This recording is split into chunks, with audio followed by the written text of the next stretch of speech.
Buenas, mi nombre es William Jiménez. Les hablaré un poco lo que es un flujo en conductos cerrados. Los flujos a presión en conducciones cerradas se desarrollan en conductos o tubos rígidos, totalmente llenos.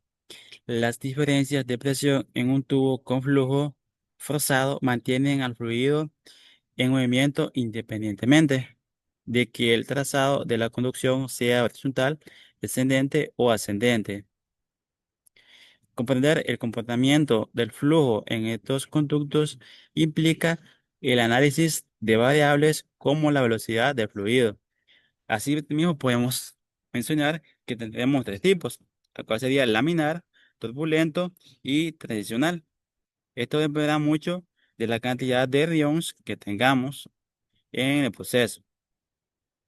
Por último, los objetivos que nos planteamos como grupo son los siguientes: obtener los conocimientos esenciales para comprender el flujo en tuberías cerradas, analizar los cambios en el flujo, igualmente que los datos obtenidos, relacionar el número de ions con el tipo de flujo observado, ya sea laminar, turbulento o transicional. Eso sería todo, gracias.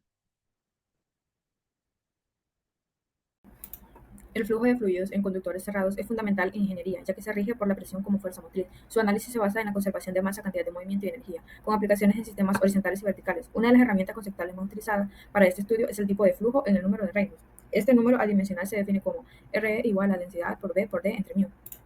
El régimen de flujo laminar o turbulento determina el comportamiento del sistema. El flujo laminar es ordenado, el turbulento implica mezclas y mayores pérdidas. Las pérdidas de carga se clasifican en primarias y secundarias y se calculan con la ecuación de Darcy-Weisbach, que es HF va a ser igual a F por L entre D por B al cuadrado entre 2G.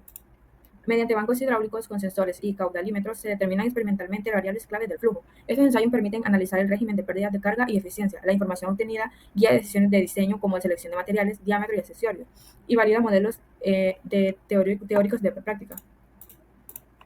Los ensayos en conductores cerrados fortalecen competencias académicas como la interpretación de gráficos de velocidad, el uso de ecuaciones de flujo, el cálculo del número de Reynolds y coeficientes de fricción y el análisis del comportamiento dinámico de los fluidos. Primero, es importante que cuando un fluido se mueve dentro de una tubería, está completamente confinado y lo que lo impulsa principalmente es la presión. Este tipo de análisis es muy útil en distintas ramas de la ingeniería y se basa en principios como la conservación de la masa y la cantidad de movimiento. Para analizar el tipo de flujo usamos el número de Reynolds. Esto nos dice que el flujo es laminar, que es más ordenado, o turbulento, donde hay mucha mezcla y más pérdida de energía. Esas pérdidas se pueden dar por fricción con las paredes o por los elementos como válvulas y codos y se pueden calcular con la ecuación de Darcy-Weisbach. Bueno, continuando con la investigación sobre el marco teórico, este, si bien sabemos que el análisis del flujo en conductos cerrados constituye un aspecto fundamental en la ingeniería que permite comprender el comportamiento de los fluidos en sistemas confinados. Ese análisis se basa principalmente en dos ecuaciones: la ecuación de continuidad, que se establece la conservación del caudal en un flujo incomprensible, como también la ecuación de Bernoulli, que esa representa la conservación de la energía a lo largo del flujo considerando presión, velocidad y altura.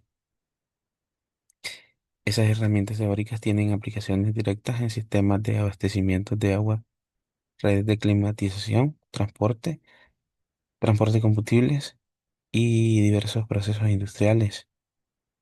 El estudio experimental complementa ese análisis, ya que permite validar modelos teóricos como medir parámetros complejos y optimizar el diseño de los sistemas. En conjunto, estos estudios son esenciales para garantizar la eficiencia, seguridad y durabilidad de las infraestructuras, perdón, que utilizan fluidos en su operación. Esa sería mi participación. En continuación del marco teórico, cuando hablamos del fluido en conductos cerrados, es clave entender cómo se comporta en la realidad uno de los principales efectos es la viscosidad y condición de no deslizamiento, donde el fluido se adhiere a las paredes del tubo y su velocidad es en ese punto de cero.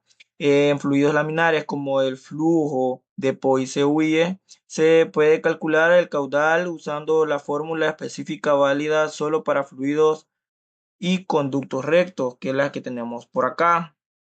Seguidamente, para analizar la energía de fluido, usamos las líneas de carga piezométrica y líneas de carga total que permiten identificar pérdidas de zonas críticas y mejoramiento del diseño hidráulico.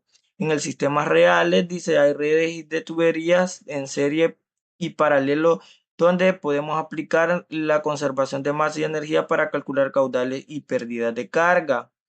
Dos fenómenos importantes. Cavitación ocurre cuando la presión cae por debajo de la presión del vapor del fluido generando burbujas que al colapsar dañan bombas o tuberías. Y el golpe de ariete sucede cuando una válvula se cierra bruscamente o una bomba se apaga, la presión puede aumentar drásticamente causando rupturas si no instalan válvulas de alivio o cámaras de aire. Eso sería todo.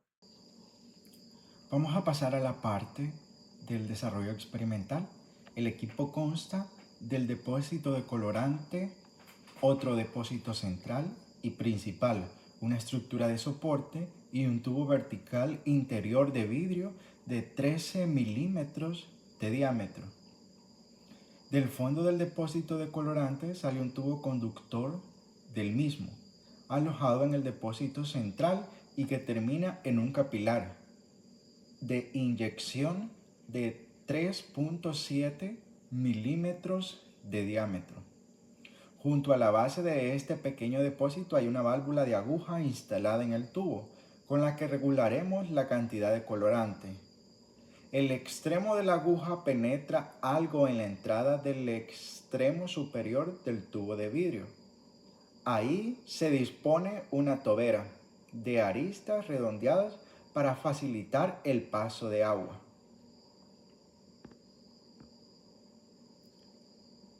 El tubo de vidrio llega hasta el fondo de la estructura metálica donde ha instalado una válvula que regulará el caudal que lo atraviesa y continúa posteriormente unido a un tubo de plástico flexible hasta el depósito de medida. La metodología, en este caso, se procede a una regulación del colorante inyectado utilizando la válvula de aguja en el depósito de colorante. Se procede también a establecer un nivel de agua constante en el depósito de alimentación. Para cada punto de regulación se medirá gravimétricamente el caudal por medio de un recipiente, una balanza y un cronómetro. Para cada caudal se obtendrá el número de Reynolds relacionado con el comportamiento de flujo observado. A partir de los resultados numéricos y la observación se obtendrán unos límites experimentales.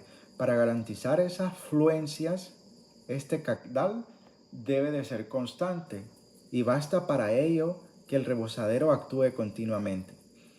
También es conveniente que el depósito de colorante esté lo más lleno posible para que la cantidad de colorante sea máxima. Si se quiere menor cantidad, puede regularse con la válvula de uso. Por último, el capilar de inyección debe coincidir con el centro de la entrada acampanada de la tobera. Ahora pasamos a visualizar en el equipo el comportamiento del caudal. Partiremos principalmente de velocidades bajas, incrementando progresivamente el caudal. Cuando la velocidad del agua sea muy baja, el hilo de colorante será perfectamente nítido, hecho indicativo de que estamos en un régimen de flujo laminar, porque se tiene un hilo recto y con pocas fluctuaciones, cuando éste ya se anivela. Si la velocidad del agua aumenta, comienza a perderse la nitidez del hilo del colorante. El hilo se altera y oscila su trazo. Vemos el régimen de transición. Finalmente, cuando se continúan aumentando las velocidades de circulación, llega un momento en que el hilo del colorante se rompe completamente, alcanzándose entonces el régimen de flujo turbulento. Puede apreciarse cómo se difunde el colorante en todo el tubo y hasta cierto punto la agitación y los remolinos de la corriente. Hola, buenos días. Mi nombre es José Santos Rivera García. Voy a dar una pequeña introducción o exponer lo que es la presentación de los resultados, ¿verdad? Tenemos lo que es una tabla con datos teóricos y datos experimentales. Tenemos ahí los márgenes de error, que en la densidad del agua fue donde tuvimos la mayor diferencia, y la viscosidad. De ahí los demás pues van iguales, los datos experimentales con los datos teóricos. Y esto se debe a que hay que tomar con una gran precisión los datos del experimento. Y hay que tener un gran cuidado al momento de hacer los experimentos, estar con los tiempos adecuados, y asimismo hacer varias repeticiones del experimento para sacar una media y sacar el dato ahí con más precisión. A la hora de hacer los cálculos hay que tener el cuidado para no, por ejemplo, si metemos todos los datos de una vez a la calculadora, es probable que tengamos un dato erróneo. Hay que ir haciendo por partes para tener esos datos exactos. Muchas gracias. Feliz día.